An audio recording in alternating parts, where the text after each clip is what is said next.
Hello everyone, my self is समी। आप देख रहे हैं समी 3 कॉर्नर ऑफिशियल। आज हम क्लास 10th का एक नया चैप्टर शुरू करने जा रहे हैं, इकोनॉमिक्स का, मनी एंड क्रेडिट, मुद्रा और साख।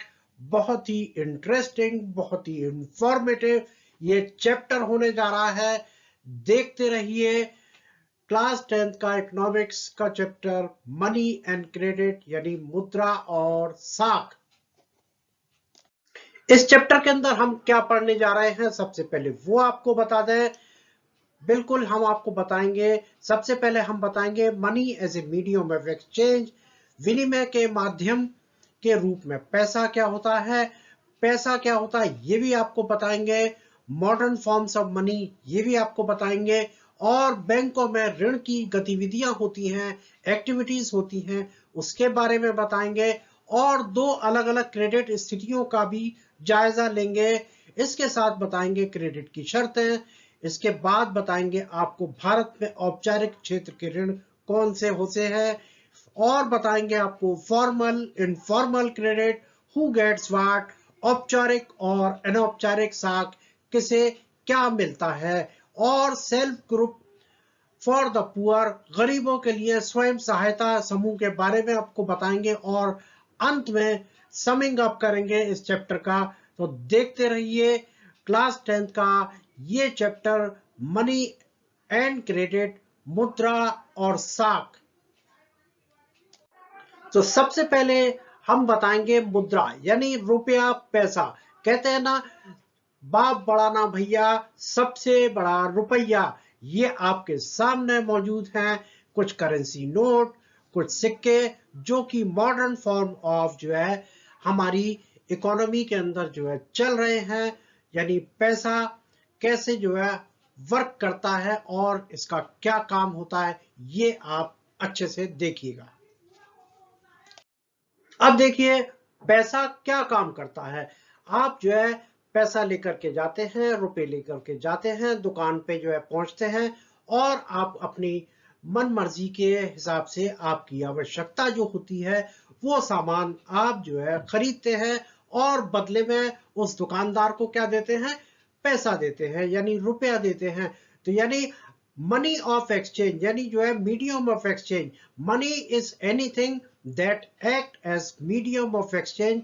पैसा जो कुछ भी है वो विनिमय के माध्यम के रूप में काम करता है। आप पैसा देते हैं दुकानदार को, बदले में वो आपको आपकी आवश्यकता, आपकी इच्छा के अनुसार सामान देता है। तो इसका मतलब पैसा क्या हो रहा है, एक्सचेंज हो रहा है। यानी जो है पैसे के बदले में आपको कुछ प्राप्त हो रहा है। क्लियर।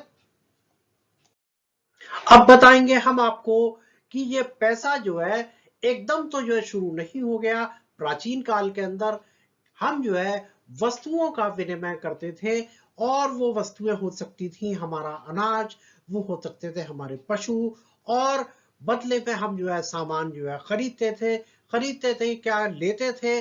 जैसे कि जो है पशुधन यानी बार्टर इकोनॉमी कहलाती थी। बार्टर इकोनॉमी के बाद जो है सोना आ गया, सोने के बाद जब मेटल के कॉइन आ गए, कॉइन के बाद पेपर मनी शुरू हो गई, पेपर मनी के बाद प्लास्टिक कार्ड यानी जो है आपके एटीएम कार्ड और ये सारी ये शुरू हो गए। इसके बाद इलेक्ट्रॉनिक मनी। और अब जो है क्रिप्टो करेंसी भी आपकी इकोनॉमी के अंदर नजर के अंदर आती है। तो आपको अच्छे से समझ में आ गया इवोल्यूशन ऑफ मनी यानी ये पैसा कैसे हमारे रूप में जो है अब जो है वर्तमान में जो है चल रहा है। सबसे पहले बार्टर, इसके बाद गोल्ड, फिर मेटल, फिर पेपर करेंसी, फिर प्लास्टिक कार्ड, फिर इलेक्ट्रॉनिक मनी और क्रिप्टो करेंसी। अच्छे से समझ में आ गया आपको इवोल्यूशन ऑफ मनी यानी मुद्रा का जो है अब आधुनिक रूप आपको यह सामने जो नजर आ रहा है वो प्राचीन काल में नहीं था। Is it clear now. अब हम आपको बताएंगे कि बार्टर सिस्टम के अंदर क्या होता था। यानी जो है आपके पास जो है आप एप्पल हैं, दूसरे के पास केले हैं, तो जो है वो क्या होते थे, यह सामान का अदला बदली हो जाती थी। और उस अदला बदली वाली व्यवस्था को हम बार्टर इकोनॉमी कहते थे। यहाँ पे आप ये देख रहे हैं यानी इच्छाओं का दोहरा संयोग, यानी किसी के पास किताबें हैं, किसी के पास केले हैं, किसी के पास जो अनाज है, किसी के पास जो पशुधन है, किसी के पास कोई सामान है। तो ये जो है बार्टर इकोनॉमी के अंदर ये जो है तभी संभव हो सकता था जब हम इच्छाओं का दोहरा संयोग हो जाए, यानी जो वस्तु मुझे चाहिए वो दूसरे के पास है, और जो है जो दूसरे को चाहिए वो मेरे पास है, तो हम अदला बदली करके जो है गुजारा कर सकते थे। ये सब प्राचीन काल में होता था जब सिक्के, पैसा, मुद्रा नहीं थी। Is it clear now? Barter economy यानी वस्तुओं का अदला बदली होना। बार्टर सिस्टम में डिफिकल्टीज थी, कुछ वस्तुएं विनिमय प्रणाली के अंदर जो कठिनाइयां थी वो क्या थी कि डबल को incidence of want, lack of information about product quality, number of unit account to measure the worth of goods, impossibility of subdivision यानी इच्छाओं का दोहरा संयोग, उत्पाद की गुणवत्ता के बारे में जानकारी का अभाव, माल के मूल्य को मापने के लिए खाते की इकाइयों की संख्या का ना होना, और सब डिविजनों की असंभवता, ये सारी जो है मुश्किलें बार्टर सिस्टम के अंदर मौजूद थी। देखो भाई, पैसा आने से जो है हमारी मुश्किलें आसान कैसे हो गई वो आपको बता दें कि मनी एलिमिनेट द डबल को इंसिडेंस ऑफ वांट्स, और यानी यह मान लीजिए मेरे पास 20 का नोट है और मेरे को जो डाइजेस्टिव बिस्कुट चाहिए, तो मैं जो है पैसे के बदले में बिस्किट खरीद सकता हूं, या पैसे के बदले में जो भी वस्तु मुझे चाहिए और जो है वो वस्तु का मूल्य मेरे हिसाब से यह ठीक है या जो है जो उचित है वो मैं चुका करके उस वस्तु को प्राप्त कर सकता हूं। तो पैसे ने यानी रुपए ने, मुद्रा ने जो डबल को इंसिडेंस जो था उसको एलिमिनेट कर दिया, खत्म कर दिया। तो देखिए भाई, मनी ने जो है क्या किया, money as a medium of exchange, बिल्कुल अच्छे से समझ लीजिएगा कि जो पैसा है, मुद्रा है, वो मीडियम ऑफ एक्सचेंज है, और मीडियम ऑफ एक्सचेंज से मतलब money act as an intermediate in the exchange process, it is called a medium of exchange. मुद्रा विनिमय के माध्यम के रूप में, मुद्रा विनिमय प्रक्रिया में एक मध्यवर्ती के रूप में कार्य करती है। इस विनिमय का माध्यम कहा जाता है। जैसे रुपए मेरे पास 20 हैं, अगर मैं जो डाइजेस्टिव लेना चाहूं तो डाइजेस्टिव ले लूं, मुझे चॉकलेट लेना है मैं चॉकलेट ले लूं, यानी जो है वस्तु जिसकी प्रायोरिटी, जिसकी आवश्यकता मेरे को है, मैं मेरे पास ये चॉइस होती है कि मैं क्या वस्तु को खरीदूं, कौन सी वस्तु को मैं लूं। इसमें देखिए एंशिएंट मनी यानी जो है फॉर्म्स ऑफ मनी के लिए सबसे पहले हमने आपको जो दिखा रखा है अनाज, और जो है ये धन जो है यानी पशुधन जिसे कह सकते हैं, पशुओं की भी अदला बदली होती थी सामान को खरीदने में। ये अच्छे से आपको क्लियर हो गया। देखो भाई, बार्टर इकोनॉमी के अंदर तो बहुत कठिनाइयां थी, उसके बाद सिक्के आ गए। ये मेडिएवल पीरियड की बात है, धन का रूप जो बदल गया, तरह तरह के सिक्के जो है जारी होने लगे, मेटल के सिक्के, सोने के सिक्के, चांदी के सिक्के जो है जारी होने लगे। तो ये था धन का रूप मध्ययुगीन काल के अंदर। मॉडर्न करेंसी के अंदर आप ये दिखेगा, आपके सामने सिक्के मौजूद हैं और ये पेपर करेंसी में नोट मौजूद हैं। ये आधुनिक काल है मुद्रा का। करेंसी यानी मुद्रा, भारत के अंदर भारतीय रिजर्व बैंक यानी केंद्र सरकार की ओर से करेंसी नोट जारी करता है। ये करेंसी नोट की आपके सामने फिगर, ये भारतीय रिजर्व बैंक का मोनोग्राम आपके सामने।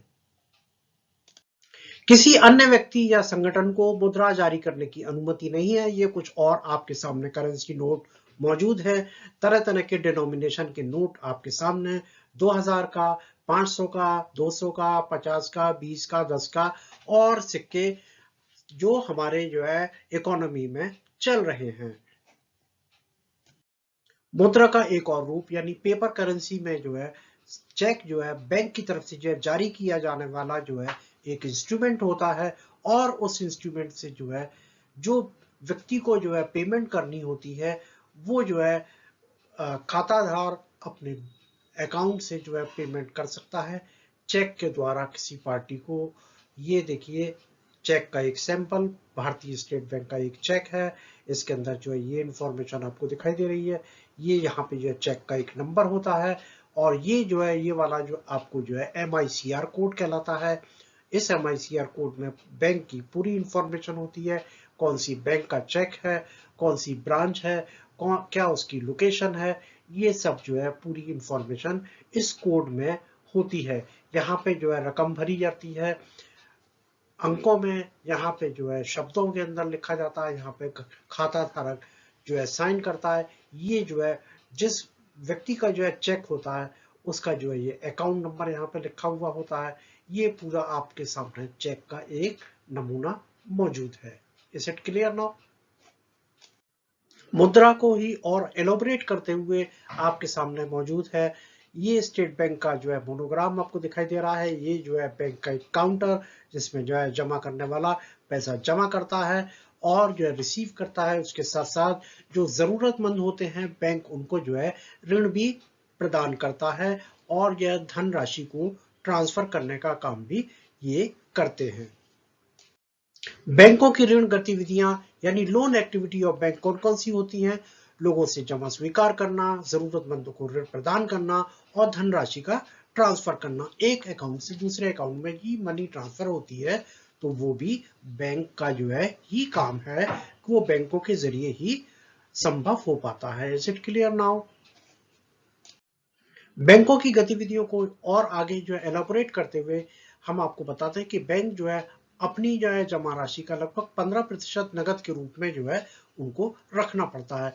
बैंक जमा पर दिए जाने वाले ऋण की तुलना में से अधिक ब्याज वसूलते हैं। उधारकर्ताओं से जो शुल्क लिया जाता है और जो जमाकर्ताओं को भुगतान किया जाता है, उनके बीच का अंतर उनकी आय का मुख्य स्रोत होता है। यानी बैंकों की इनकम कैसे जनरेट होती है ये आपको क्लियर हो गया, और बैंक जो है की एक्टिविटी के बारे में भी आपको जो है अच्छे से क्लियर कर दिया गया। इस चैप्टर का जो है बहुत ही इंपॉर्टेंट और अहम पॉइंट, मुद्रा के बाद अब हम साख की बात करेंगे। साख का मतलब क्रेडिट, यानी जो है चुकाने की जो क्षमता, यानी जो पैसा हमने किसी से लिया उधार की शक्ल में, अब वो हमको वापस भी करना है, तो वो जो है क्या कहलाता है? साख कहलाता है, यानी क्रेडिट कहलाती है।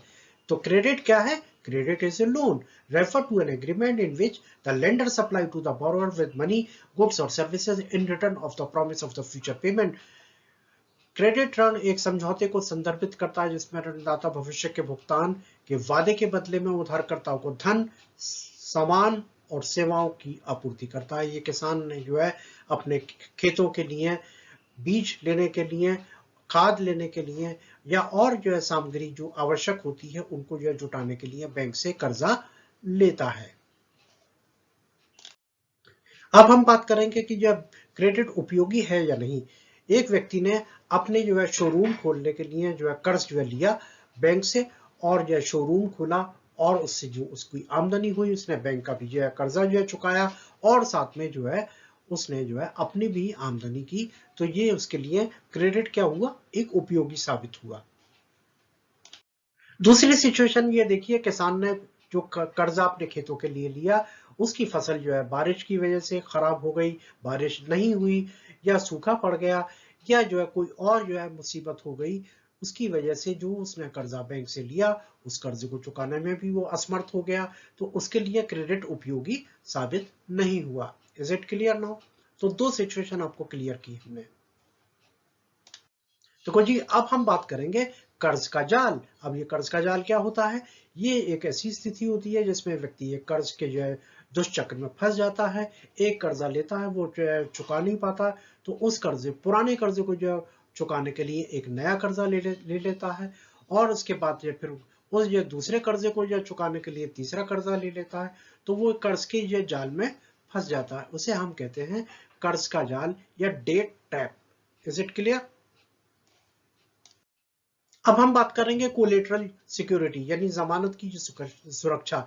यानी ये जो कर्जा हम ये लेते हैं तो हमें जो कुछ जमानत ये देनी पड़ती है, कुछ जो है गिरवी रखना पड़ता है, और उस गिरवी रखने के बदले में जो है वो हम जो है जो लोन ये लेते हैं, अगर वो लोन हम जो है समय पर नहीं चुका पाए या बिल्कुल नहीं चुका पाए, तो वो जो है जिससे हमने कर्जा लिया वो अपने जो है कर्जे की वसूली जो है कर पाए और उसको किसी प्रकार का नुकसान ना हो, वो कोलेटरल सिक्योरिटी होती है।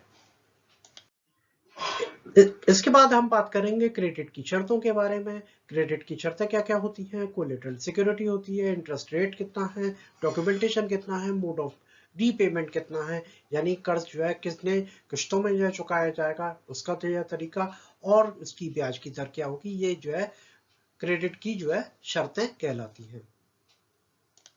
अब देखो ये साख जो दो तरह की होती है, फॉर्मल और इनफॉर्मल। फॉर्मल जो है साख यानी जो कर्जा है वो हमें बैंकों के जरिए से मिल सकता है या कोऑपरेटिव के जरिए से मिल सकता है, और जो इनफॉर्मल होता है वो मनी लेंडर और फ्रेंड्स या हमारे जो रिश्तेदार हैं उनके जरिए से प्राप्त हो सकता है। तो बात क्लियर हो गई, यानी यह क्या क्या जो फर्क है, फॉर्मल के अंदर बैंक, कोऑपरेटिव, इनफॉर्मल में मनी लेंडर और फ्रेंड, साहूकार और हमारे दोस्त और हमारे रिश्तेदार।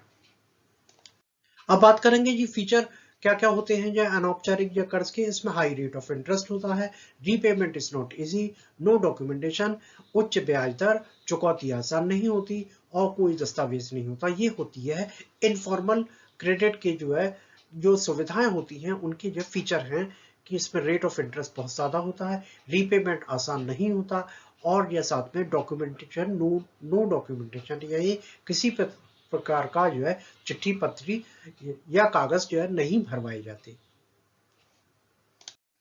अब हम बात करेंगे self help group for the poor. गरीबों के लिए स्वयं सहायता जो है समूह जो कौन कौन से होते हैं, अलग अलग जो है एरिया में, जो ग्रामीण इलाके हैं या टाउन एरिया है जहाँ पे बैंकों की सुविधा नहीं होती, वहां पे जो है गरीबों की सहायता के लिए अलग अलग समूह बना दिए जाते हैं, ग्रुप बना दिए जाते हैं, और वो जो है लोगों की जो है कर्जों की जो है मतलब जरूरतों को आवश्यकताओं को जो पूरा करते हैं। निम्न कारणों से यह गरीब परिवार अभी ऋण के औपचारिक स्रोतों से पे भी निर्भर होते हैं। ग्रामीण भारत में हर जगह बैंक मौजूद नहीं होते, इसीलिए जो है गरीबों के लिए सेल्फ हेल्प ग्रुप जो है बहुत ही कारगर साबित होते हैं। Is it clear now?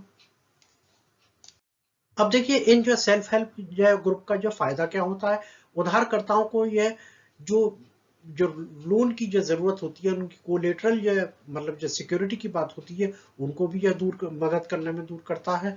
लोगों को विभिन्न उद्देश्यों के लिए उचित ब्याज दर पर समय पर ऋण भी मिल जाता है, और इससे महिलाओं को आर्थिक रूप से आत्मनिर्भर बनने में मदद मिलती है। तो ये गरीबों के लिए स्वयं सहायता समूह जो है ये जो इस प्रकार फायदेमंद साबित होते हैं।